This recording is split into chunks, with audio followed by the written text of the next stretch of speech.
Here's how quantum physics, yes, quantum physics, brought me towards God. Now, I've got some interesting books to show you today and just an overall interesting video.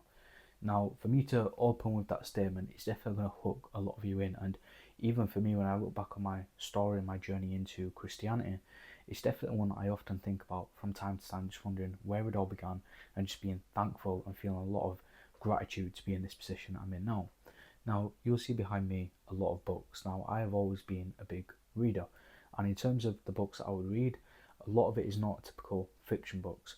Usually, it's non fiction, and I would generally read between psychology to quantum physics, very heavy on spirituality, and also a lot on mindset, business development. I'll pretty much read anything that will allow me to unlock a piece of knowledge that will move me forwards, whether that be business, life, psychology, my mind, and how I can operate. On the top shelf, I don't know if you can fully see it, but there's a big section dedicated to Stoicism and philosophy as well. So those are big passions of mine. Reading has always been, something that I've enjoyed.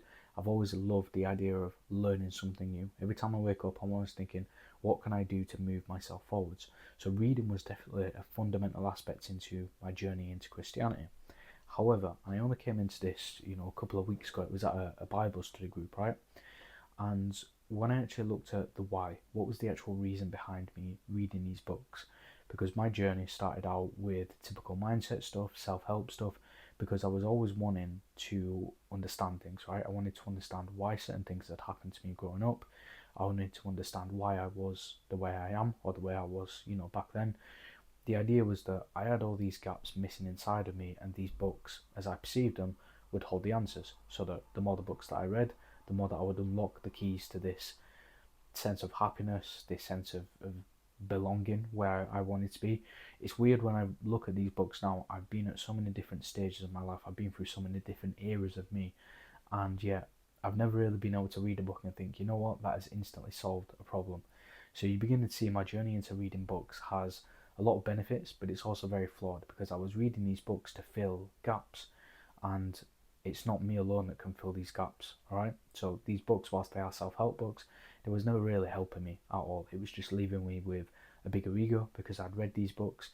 It was leaving me with more questions sometimes, and also I was getting into this stage where I was just reading for the sake of it. So there's some mixed, different routes that we can go down there. But then we get into the spirituality side of stuff. So the first, I've read like loads of different spirituality, self-help books that always sort of touch on, quantum physics and this void of creation. Because when I was reading these books, I essentially did not like where I was, and it was the idea of creating a divine version of me, this ideal version of me that I wanted to manifest. A lot of the times when I have read these books, I've been broke, wondering where my next meal is going to come from. I remember reading Seven Habits of Highly Effective People, and yet there were times when I didn't have enough money in my bank account where I would either have to borrow £10 to get a taxi home because I would finish late and there'd be no buses running. I didn't drive, I had no license, or I would sleep on the floor at the gym. So I'd wait for all the members to go out, and then I would lock myself in the gym from the inside out so no one could get in, and I would just sleep on the floor. No pillow, no nothing, just sleep on the floor because I literally had no money to get home or get back in the morning because I was starting, I had to be up at 3:30. There was no buses running at that time. So it was one of those ones where I really didn't know what my next day was going to look like. Sometimes not know where my next meal was going to come from, a whole host of things, right? And yet I was reading these books, and I've been at different stages of my life where I've also been very upset, very down in the dumps, very much in my feels. These books were always there as like an escape, right? I was always looking that, right, if I read this book, if I manifest extra hard, I would always find, something would solve that and make that go away. And yet it never happened. I was always just left with, right, I've read the book, now what happens? Or I've got somewhat of a principle I can apply, but still nothing is happening. When I started to read more into the spirituality side of things, one of the first books that I read was Joe Dispenza, Breaking the Habit of Being Yourself. Now I do owe a lot to this book. It did teach me a lot. And even as a Christian now, there's a lot of these principles that I do rely on. But the beautiful aspect of it is that these all point towards Christianity in the sense of God as a creator, this idea of being reborn again in terms of baptism, the idea of letting go of old frequencies of you, the sinful versions of you, really battling with the flesh.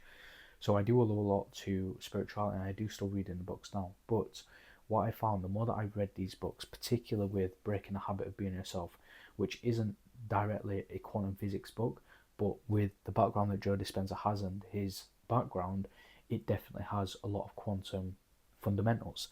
Another book I want to show you is the Power. What is this one? This is Power versus Force. I thought it was Power of Force, but this is by Dr. David Hawkins. Now, these two books, very, very good books, complex reads. They do take a bit of time to get through.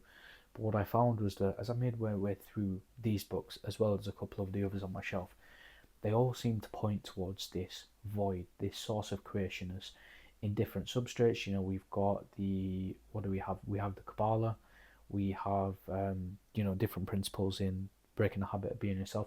They all point towards this source of creation, this source of unity, and the idea is that you must align yourself with it. And to align yourself with it, you've got to become formless. You've got to let go of yourself. And we do that through various forms of meditation. We do that through various forms of stillness. And the more that you can connect with this and essentially manifest your desires, whether that be health, wealth, relationships, status, whatever it is, all things are created from this one source. And I hope by now you're beginning to see the dots connect, right?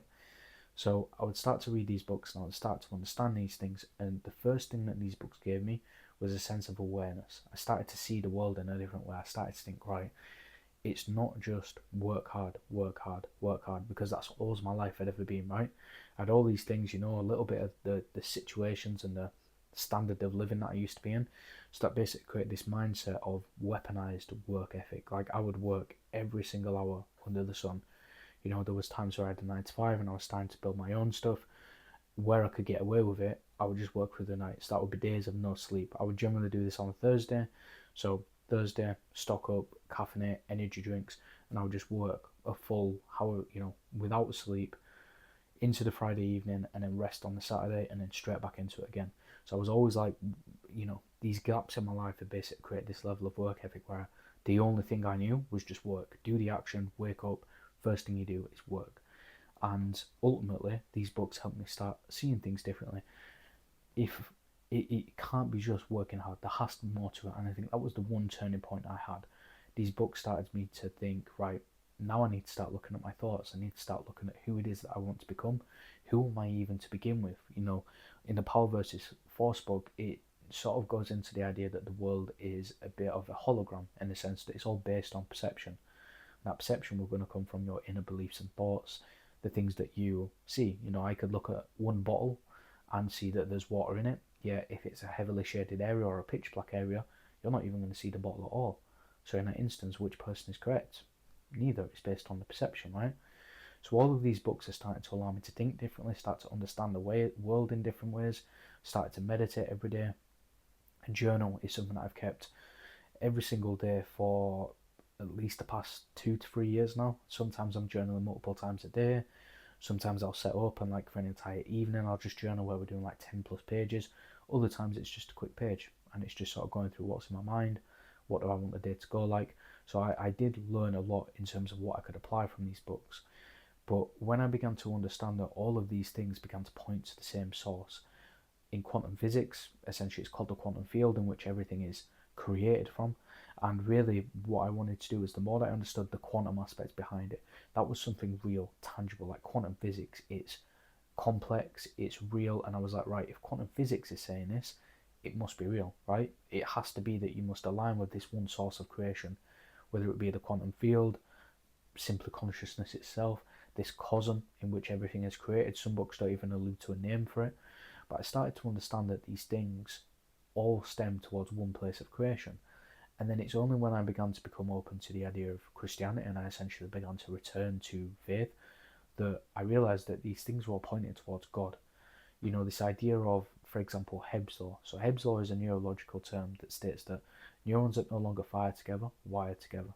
And that is the idea that when you begin to think in new ways, your neurons in your brain that are responsible for thoughts, actions, the way that you see things, they will start to fire in different ways. And when they begin to fire in different ways, for example, you think about money in a different way, these neurons then bind together and they start to wire together, and then that energetic signature that they fire out becomes stronger and stronger. Therefore, your reality will start to reflect that.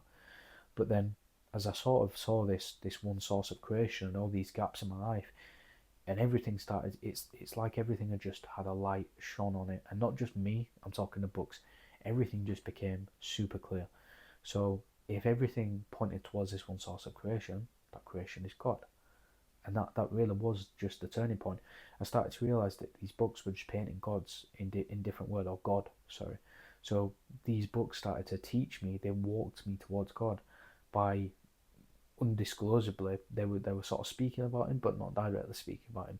Joe Dispenza is a little bit different because he does speak about religion. He is a religious person, he said before, but he doesn't really sort of preach, biblical terms, so to say.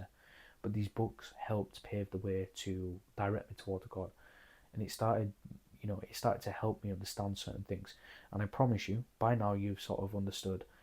I was reading books to find out things about myself, but I never really had an answer. The second I connected the dots and realized that these books are pointing towards God, and it's God that's the creator, and if I want to become a certain version of myself, maybe perhaps see something in this real world. It could be a certain job, a certain client I was trying to sign. All of that came from God. I had to align with God in order for those things to make sense and essentially happen.